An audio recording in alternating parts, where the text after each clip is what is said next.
Assalamualaikum. Halo, apa kabar? Selamat datang di channel Mas Masud. Salam pejuang balance. Sebelum melanjutkan video ini, sangat dianjurkan untuk klik tombol subscribe, like, komen, dan juga share. Bismillahirrahmanirrahim. Pada video kita kali ini akan melanjutkan pembahasan terkait kegiatan usaha bank lainnya. Pada video sebelumnya, kita sudah membahas mengenai transfer, clearing, inkasso, dan safe deposit box. Masih ingat kan? Kalau misalnya lupa, silahkan buka kembali videonya. Dan pada kesempatan ini kita akan melanjutkan dengan produk jasa bank berikutnya. Ada 5 produk jasa bank yang akan kita bahas pada video kali ini. Antara lain kartu kredit, valuta asing, kemudian bank garansi, kemudian letter of credit, dan yang terakhir adalah traveler checks. Oke, langsung saja. Yang pertama adalah credit card atau kartu kredit. Adalah alat pembayaran pengganti uang tunai atau cek dan berbentuk sebuah kartu elektronik.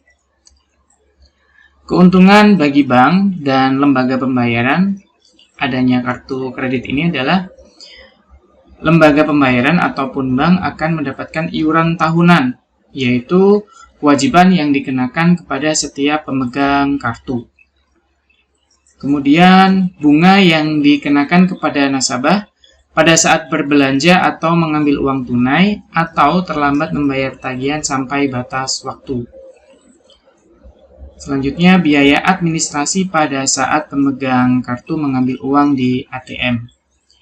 Dan yang terakhir adalah biaya denda atas keterlambatan membayar selain biaya bunga dan administrasi. Selain itu, terdapat juga keuntungan bagi pemegang kartu kredit. Yang pertama adalah kemudahan berbelanja karena tidak perlu membawa uang tunai.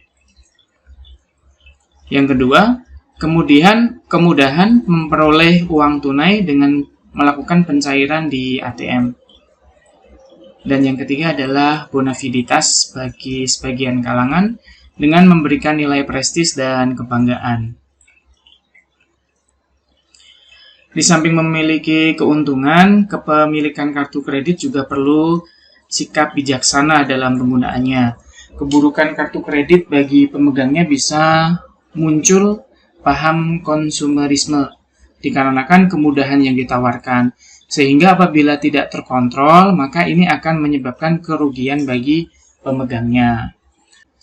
Keuntungan bagi pedagang atau toko atau merchant. Yang pertama adalah meningkatkan omset penjualan dikarenakan adanya batas minimal pembelanjaan dan promo yang diberikan pedagang atas barang yang dijual. Biasanya toko atau pedagang mengadakan suatu promo dengan pengurangan harga ya atas pembelian sejumlah barang pada nominal tertentu, dan pembelian tersebut akan mendapatkan potongan atau promo apabila dibayar menggunakan kredit card. Bagi pemegang kartu, apabila dia tidak bijaksana dalam menggunakan kartu kredit tersebut, maka akan mudah sekali tergiur ingin membeli barang sebanyak-banyaknya hanya karena tergiur promo yang ditawarkan pedagang atau toko. Kemudian yang kedua adalah suatu bentuk pelayanan yang ditawarkan toko kepada masyarakat. Jenis-jenis kartu kredit sebagai berikut.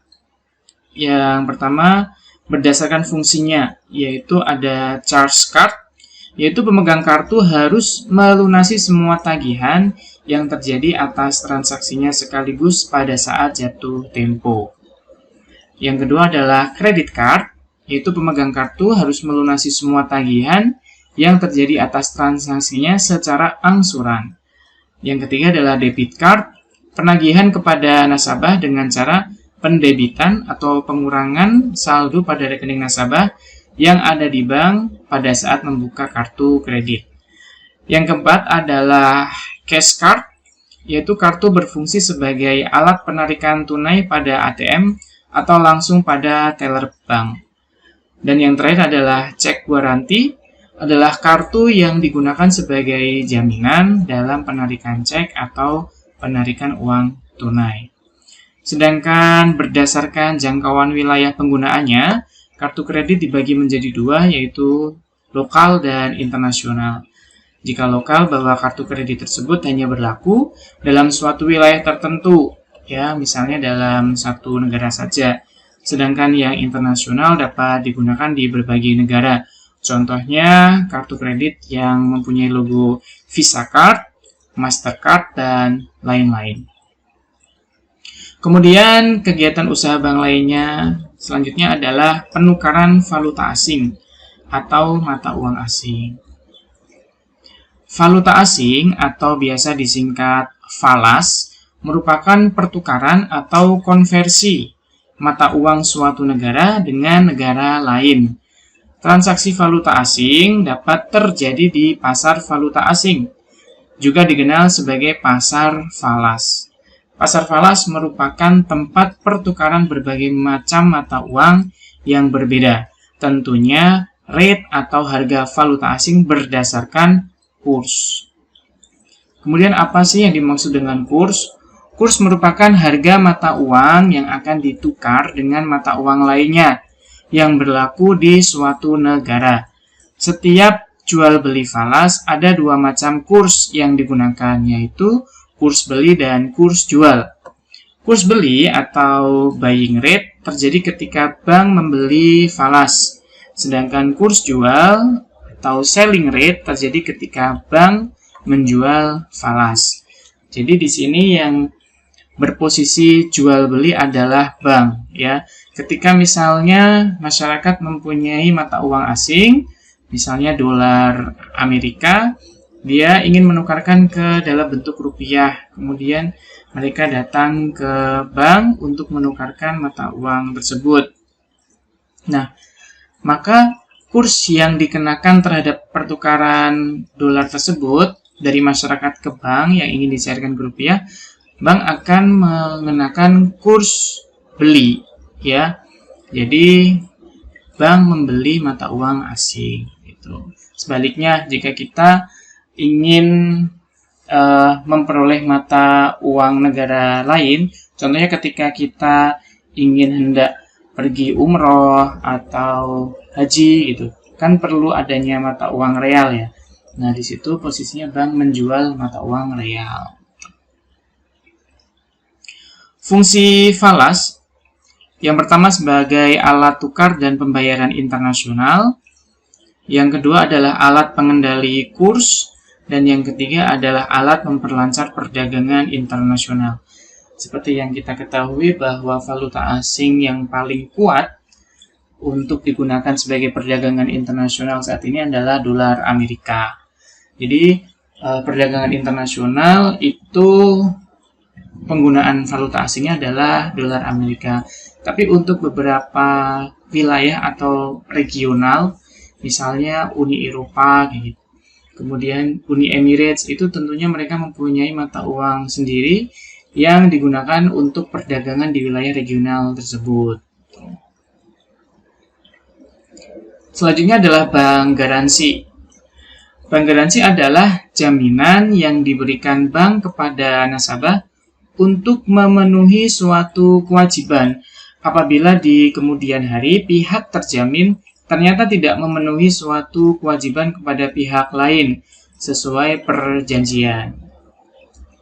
Tujuan dari bank garansi yang pertama adalah bagi bank memberikan bantuan fasilitas dan kemudahan dalam memperlancar transaksi nasabah dalam hal mengerjakan suatu usaha atau proyek ataupun tender. Jadi tujuan dari bank garansi ini untuk memperlancar transaksi usaha dalam bentuk proyek atau tender yang biasanya melibatkan kedua belah pihak, ya. Jadi bank di sini sebagai pihak penengah antara dua pihak yang ingin bekerja sama.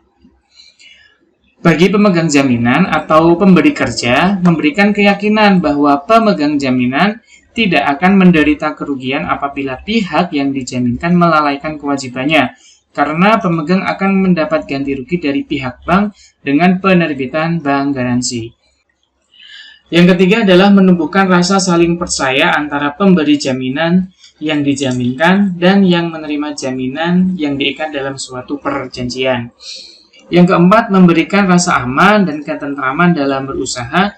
Dan yang kelima, bank memperoleh keuntungan melalui biaya-biaya yang dibayar dari nasabah serta jaminan lawan yang diberikan. Jenis bank garansi, yang pertama adalah bank garansi untuk penangguhan biaya masuk, kemudian ada bank garansi untuk pita cukai tembakau, kemudian ada bank garansi untuk tender dalam negeri, bank garansi untuk pelaksanaan pekerjaan, kemudian bank garansi untuk uang muka pekerjaan, dan bank garansi untuk tender luar negeri, dan yang terakhir adalah bank garansi untuk perdagangan. Oh, masih ada satu lagi, bank garansi untuk penyerahan barang. Selanjutnya adalah letter of credit atau biasa disebut LC. Adalah jasa bank yang diberikan kepada masyarakat untuk memperlancar pelayanan arus barang, baik arus barang dalam negeri atau luar negeri.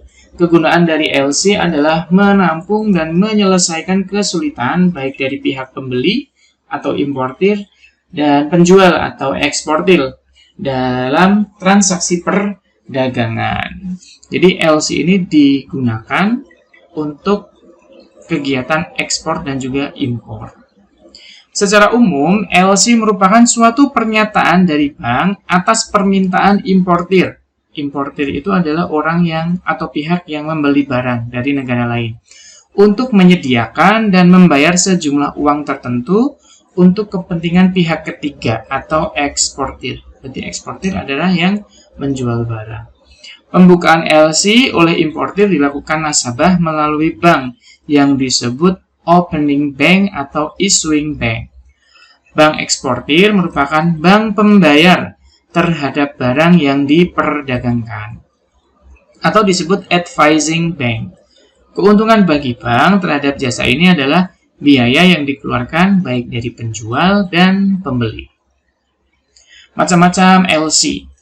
Yang pertama ada revocable LC, yaitu LC yang sewaktu-waktu dapat dirubah atau dibatalkan oleh opening bank tanpa pemberitahuan terlebih dahulu. Yang kedua adalah irrevocable LC, yaitu LC yang tidak dapat dirubah tanpa persetujuan semua pihak, baik eksportir maupun importir. Kemudian yang ketiga ada sight LC, yaitu syarat pembayarannya langsung pada saat dokumen diajukan oleh eksportir kepada advising bank. Yang keempat ada usance LC, yaitu LC yang pembayarannya baru dilakukan setelah tenggang waktu tertentu. Kemudian selanjutnya ada restricted LC yang pembayarannya hanya dibatasi pada bank tertentu yang namanya tercantum dalam LC. Selanjutnya ada unrestricted LC, yaitu LC yang membebaskan negosiasi dokumen di bank manapun. Kemudian ada red clause LC, yaitu LC di mana bank pembuka memberi kuasa kepada bank pembayar untuk membayar uang kepada beneficiary atau penerima uang sebagian atau seluruh nilai LC sebelum penyerahan dokumen. Selanjutnya ada transferable LC, yaitu LC yang memberikan perintah kepada beneficiary untuk memindahkan sebagian atau seluruh nilai LC ke pihak lainnya. Dan yang terakhir ada revolving LC, yaitu LC yang penggunaannya dapat dilakukan secara berulang-ulang. Kemudian dokumen-dokumen yang diperlukan dalam transaksi LC. Yang pertama adalah consignment atau bill of lading, berfungsi sebagai bukti tanda pengiriman, bukti pengangkutan dan penyerahan barang, dan bukti kepemilikan barang. Ini biasanya yang dikirimkan oleh eksportir, ya. Kemudian wesel atau draft, yaitu surat perintah tidak bersyarat yang ditujukan kepada seseorang yang menariknya dan mengharuskan orang yang dialamatkan atau si tertarik untuk membayar sejumlah uang kepada pemegang wesel. wesel ini bisa disebut juga sebagai surat tagihan. Dan yang ketiga ada faktur atau invoice, yaitu daftar perincian harga barang yang dikeluarkan penjual atau eksportir atas bukti transaksi perdagangan. Dan yang terakhir adalah traveler check atau cek perjalanan. Cek perjalanan yang biasa digunakan oleh wisatawan sebagai alat pembayaran di berbagai tempat perbelanjaan dan hiburan. Traveler checks adalah warkat berharga atas nama yang diterbitkan oleh suatu bank dengan masa berlaku tidak terbatas dan dapat diuangkan di mana saja dan kapan saja. Jadi sekarang tidak ribet. Bagi mereka yang senang traveling, senang bepergian, tidak perlu membawa uang tunai banyak-banyak, dia cukup membawa traveler check atau cek wisata, bisa juga disebut sebagai cek perjalanan. Hanya berupa lembaran kertas, kemudian lembaran kertas itu bisa digunakan untuk menikmati beberapa fasilitas, baik hiburan, berbelanja, dan lain sebagainya. Keuntungan menggunakan traveler checks adalah yang pertama memberikan kemudahan berbelanja, kemudian mengurangi risiko kehilangan, selanjutnya memberikan rasa percaya diri karena pemegang dilayani secara prima. Dan yang keempat, dapat digunakan sebagai hadiah. Dan yang kelima adalah tidak ada biaya untuk pembelian traveler check. Oke, terima kasih.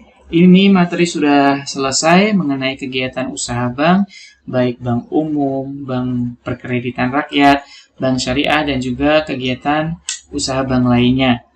Silakan belajar. Untuk pertemuan minggu depan kita adakan evaluasi materi ini. Terima kasih, tetap jaga kesehatan, tetap semangat belajar. Wassalamualaikum warahmatullahi wabarakatuh.